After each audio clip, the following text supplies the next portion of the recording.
Good morning, everyone. Thank you for coming today. First of all, what we witnessed yesterday from the government was nothing short of a deliberate attempt to whitewash the findings of these two reports. And quite frankly, the government hiding this report for several months to avoid accountability in the legislature while they put forward new budgets on firefighting is totally unforgivable. Even more troubling is the repeated attempts by both the Premier and the Forestry Minister to confuse the public about the status of these reports. Let's review the facts.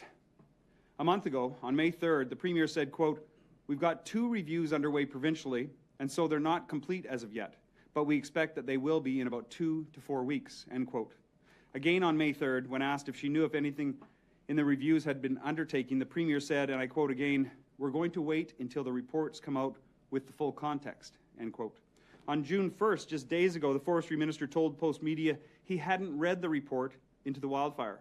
Again on June 1st, the Premier said the 2 reports were, quote, "almost finished," end quote.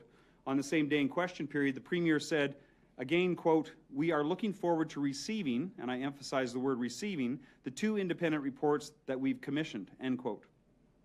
It's shocking that a government would respond this way to the people that they are supposed to serve. We now know the report had been gathering dust since March, with the government keeping it locked behind closed doors.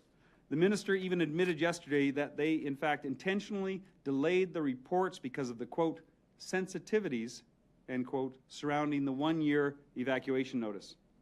Let's make one point abundantly clear. The people in Fort McMurray have been demanding answers about what happened for 13 months, and they want to know. The government's attempt to say that it was in the best interest of residents to hide this report and brush over its damning findings is shockingly arrogant and totally unacceptable in any democracy. There's no doubt the circumstances around the fire were unique, but that shouldn't be an excuse to explain why the government wasn't ready to respond. There were multiple communication breakdowns that need to be accounted for, including fire officials being unable to even connect on the same radio frequency.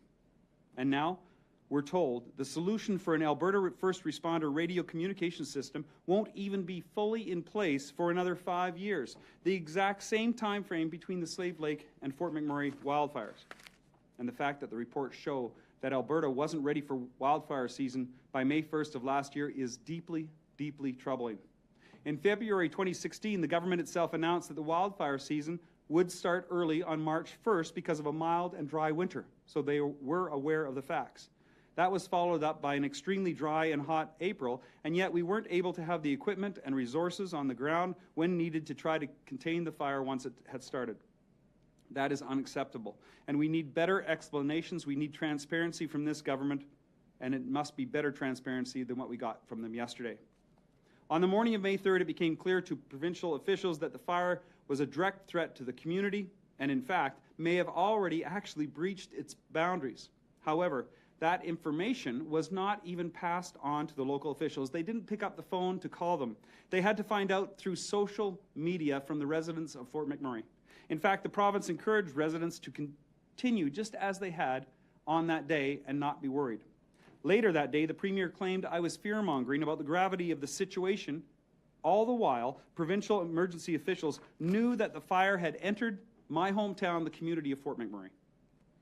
It wasn't until local officials sounded the alarm and implemented a hurried and terrifying mandatory evacuation that only by the grace of God